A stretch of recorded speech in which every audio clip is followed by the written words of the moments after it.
It was the happiest day of my life. I was finally going to his concert. We were trudging back home when I met you in the car. Saw nothing. You thought it was over. Oh. Hi, I'm Stacy, and this is my crazy story of spying on my crush and finding out his biggest secret. What? Bro, what are you talking about, man? And the love of my life. After the concert, as we made our way home, my friend stopped in the parking lot to take pictures.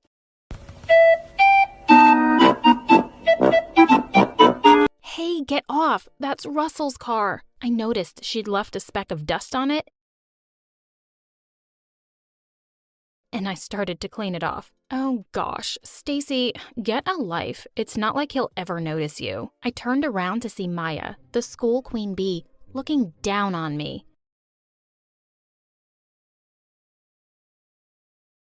I told her she was wrong. We're totally friends. Are you now? Then I don't suppose he'd mind giving you his jacket, would he? He wouldn't mind at all. Great then. Ask him to lend you the one he was wearing tonight and bring it to school tomorrow, or else. With that, she was gone.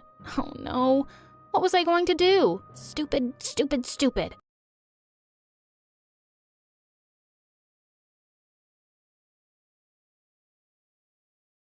I was so mad at myself for playing right into Maya's hands. Just then, I saw it. The key to my reputation. My only salvation. When you wanna come in? Bro, just go, bro. Right now, hurry up.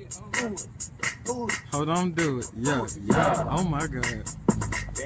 From there, I got into the back seat and grabbed his jacket. And immediately, I decided to smell it.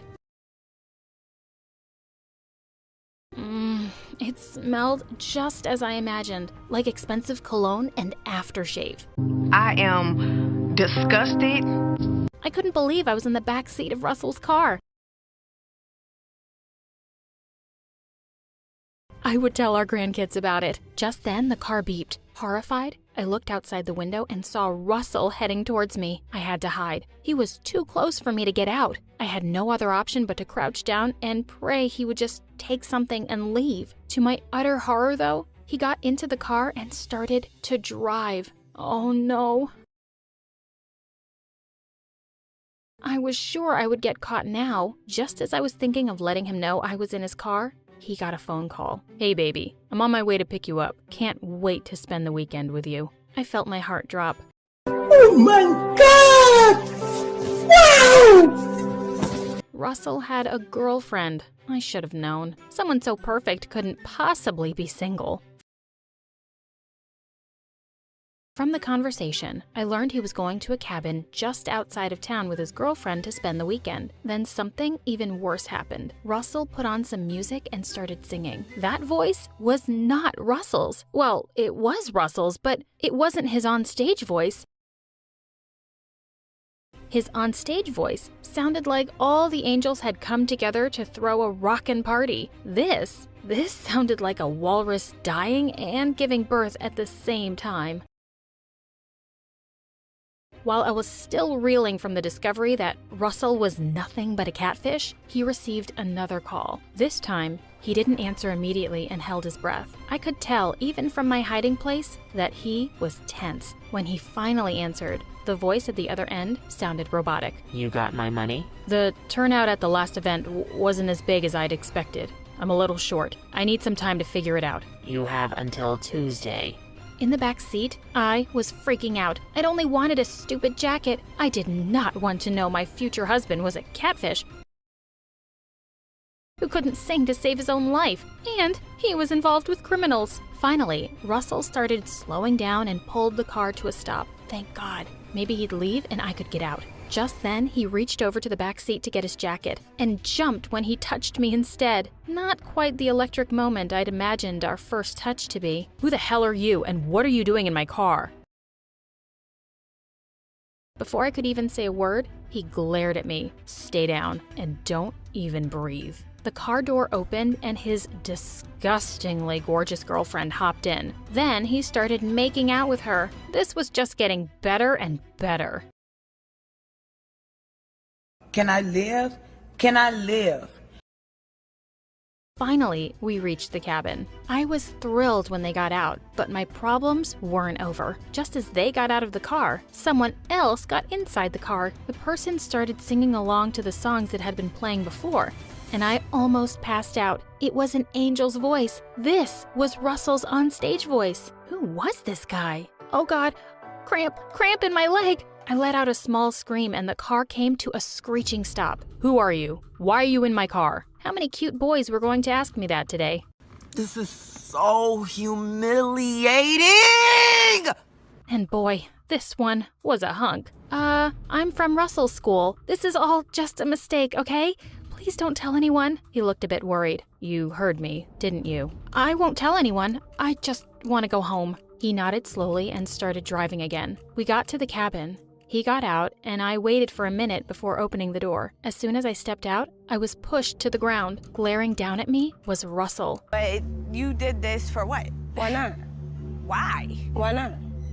Why though? Come inside. We need to talk. A huge bodyguard outside gave him a slight nod, but completely ignored me. The other guy, the real singer, was nowhere in sight. Russell led me to a private room and turned to me angrily. So, they sent you to spy on me. Who set you up for this? Russell, I have no idea what you're talking about.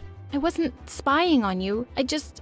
I was just trying to steal your jacket. But it was a dare. Maya dared me. He didn't look convinced. Just then, his girlfriend showed up and accused Russell of cheating on her, but he told her to shut up.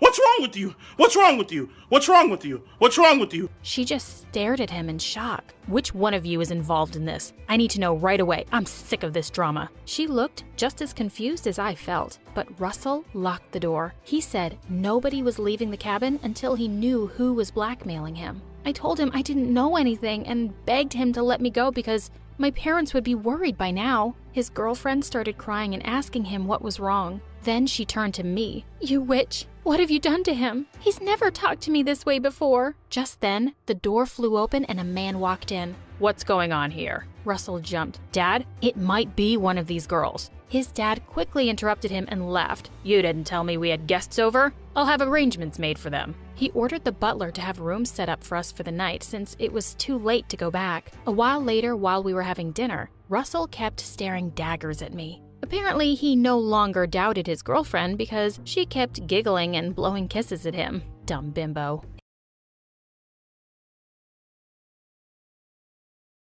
His dad turned to me and asked me how I knew Russell. But before I could say anything, Russell yelled, "She knows! She knows!" Immediately, the color drained from his face and he jumped from his seat. You good-for-nothing moron. You told her? Does the other one know too? He turned from Mr. Nice Guy into a monster in seconds. He started yelling at all of us and ordered me to go to my room. I had to get out of there first thing in the morning. As I ran out of the room, I bumped into someone and fell down. Oh, hi, it's you. He quickly shushed me and pulled me up. Hey, yes, it's me. But don't let his dad know you know me. He was still holding my hand, and I was pretty sure I wasn't imagining the sparks between us. Did you know that if you stop talking, we don't have to hear your annoying ass?